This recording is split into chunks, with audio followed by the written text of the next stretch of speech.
DC Comics, I need you to come to the front of the conversation because you and I have something that we need to talk about, and it's very important.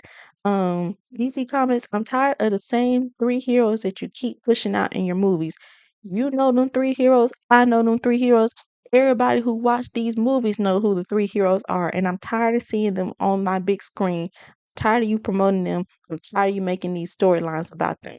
I'm sick of it. I'm tired of it. And I want to speak to the DC comic fans. Aren't you guys tired of the same three heroes being pushed out of DC Comics like creative vault? Like, aren't y'all tired of seeing the same three heroes being pushed out and then expect us to spend our money to watch the same storyline that they've been pushing for the past couple of years? Because to be quite frankly honest, I hadn't planned on making DC Comics episode 3 of the podcast. Really, it was going to be like later, probably like a little bit later on down my journey of podcasting on YouTube. But after I saw that Superman movie trailer on TikTok, I said, this needs to be episode 3 of the podcast.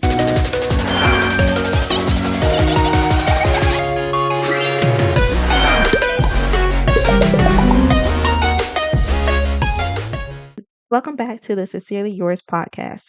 I'm your host with the most to talk about, Ivy. Like I mentioned in the mini intro, I wasn't planning on making DC Comics episode 3 of the podcast until I saw that trailer on TikTok and I was like, this is unacceptable and we need to discuss some other heroes that DC Comics need to push out other than these same three heroes.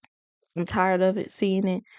I hope you guys are tired of seeing it. So let's all collectively, as DC fans, come together and create some innovative ideas that DC Comic can use to help them be successful.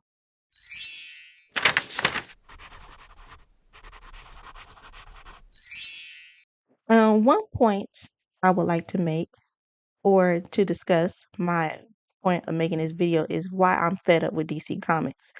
Um, I'm always wondering, now after watching that Superman trailer, I'm wondering when are we going to get new movies, about different heroes, like the introduction of hero groups or even another anti-hero, um, group. Like, Suicide Squad, like have a different anti-hero group that we can all collectively enjoy watching because I'm tired of the same three characters. Say it with me now: Batman, Superman, and Wonder Woman being recycled and being pushed out for us to spend our monies to go see when it's time for them to push out the same movie over and over again. It seems like DC Comic resorts to those three heroes whenever they're in a tough spot and need a boost in sales. I'm tired of seeing Batman's origin story, him and his parents getting murked outside of in the streets of Gotham. I'm tired of seeing that. It's kind of traumatic. I don't like seeing that. I'm tired of seeing whatever Superman's origin story is, whether it's him being put in a rocket ship as a baby traveling to Earth and coming to Earth on his own and being adopted by this family, this farmer family, or him in his adult years accepting that he's a hero. I'm tired of seeing that. And I don't know about Wonder Woman's backstory. I have much love, much respect for her. Don't know what it is, but I'm tired of seeing her on the big screen. Um, to be quite frankly honest, I really want something new, fresh, and diverse from DC Comics.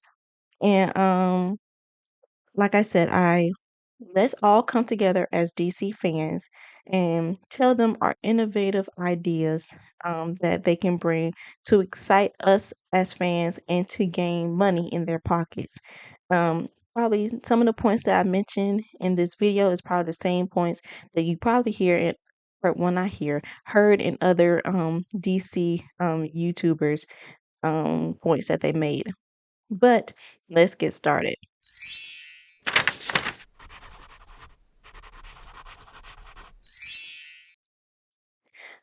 One point I would like to make is it's time to introduce new heroes in the DC universe.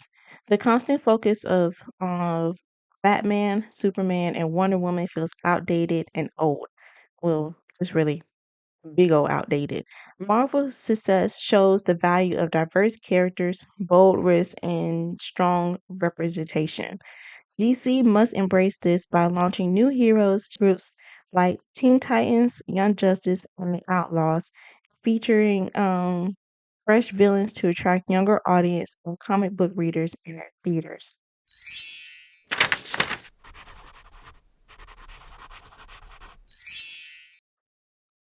The next point I would like to make is DC Comics cannot reach the same level as Marvel without a creative head or visionary leader to spearhead a new wave of storytelling.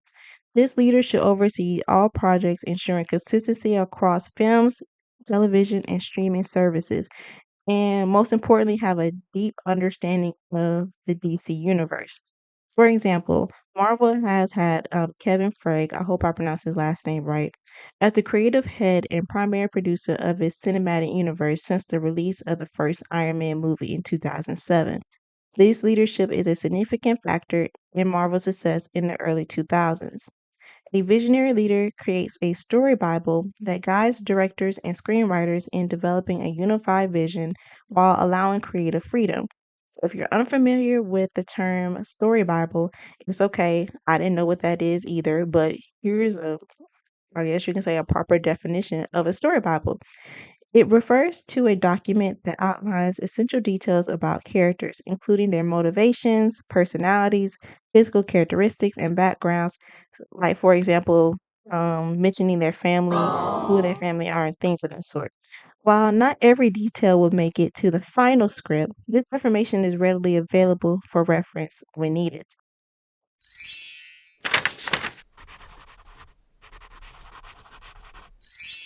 Another point I like to make is DC Comics must establish a cohesive cinematic universe to engage its audience effectively. Um, the example I use in this point is Black Panther. Black Panther is an excellent example, excelling in storytelling, visuals, and character development, while also standing out within the Marvel universe. DC attempt to follow Marvel's cinematic universe um, cohesion will be, by releasing individual films and then releasing a group film. Like for example, Zack Snyder's Justice League, which in my honest opinion did succeed because I didn't hear or see many people talk about Justice League in their reviews. So it didn't succeed box office wise for me. And plus, Zack Snyder's Justice League was released, I think, if I could remember, on the same day as it released in theaters. Like, what I mean by that is, didn't the Justice League, Zack Snyder's version, well, 2021 version, was released like a week or two after, well, released a week or two on HBO Max, like after it was initially released in theaters? Like, I don't remember. Correct me in the comments, please, because my memory is off.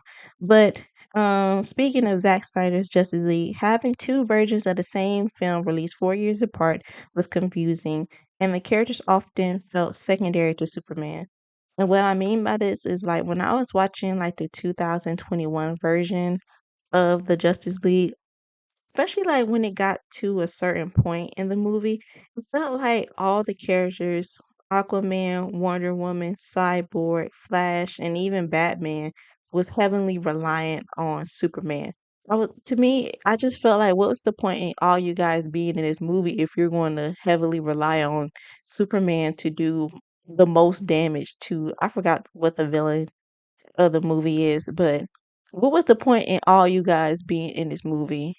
Because, like, I feel like that was just a waste of money, time, money, and space for y'all to be in it if y'all was gonna have Superman in it. Because if that was the case, then y'all could have just made a Superman versus whatever villain that was in the Justice League and just make that into a movie of itself and leave the rest of the people out. Because they didn't really, in my honest opinion, didn't really do nothing in the movie fighting the villain. So that was just pointless. But to improve, DC should balance its shared universe with standalone films that can thrive independently. A well constructed roadmap for movies and TV shows like Marvel's is essential. They must maintain a consistent tone that blends darker and lighter elements while allowing for variety. Moreover, integrating comics, animation, live action films, and streaming content into a cohesive narrative will eliminate confusion among fans over characters' identities. As for example, when it comes down to the 2003 Teen Titans, there has been debate across multiple social media platforms on which Robin that we are seeing in Teen Titans 2003 version.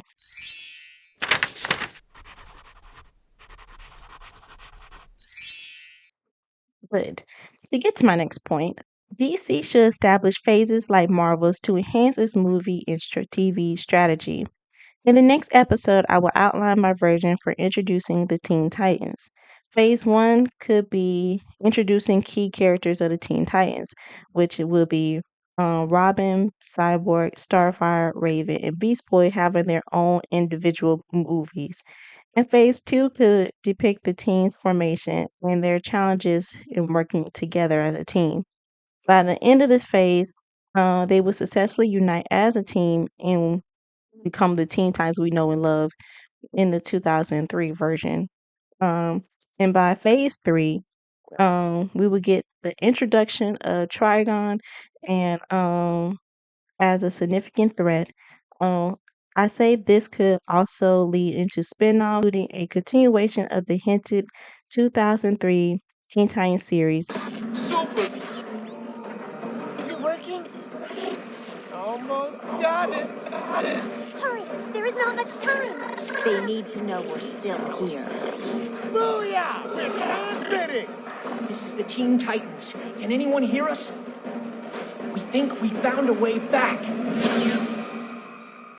Which they left off, hinting that there will be something more at the end of season five, leading on to season six.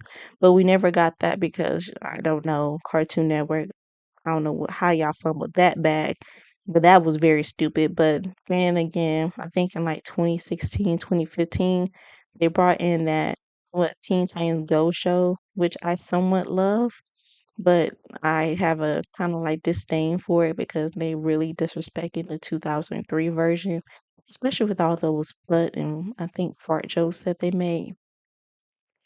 Yeah, that wasn't good. And then they have, I guess you can call them the Teen Titans, but they're like it seems to be like 10, 11, and 12-year-old Teen Titans. So I can't even call them Teen Titans. I guess we can call them the pubescent Titans.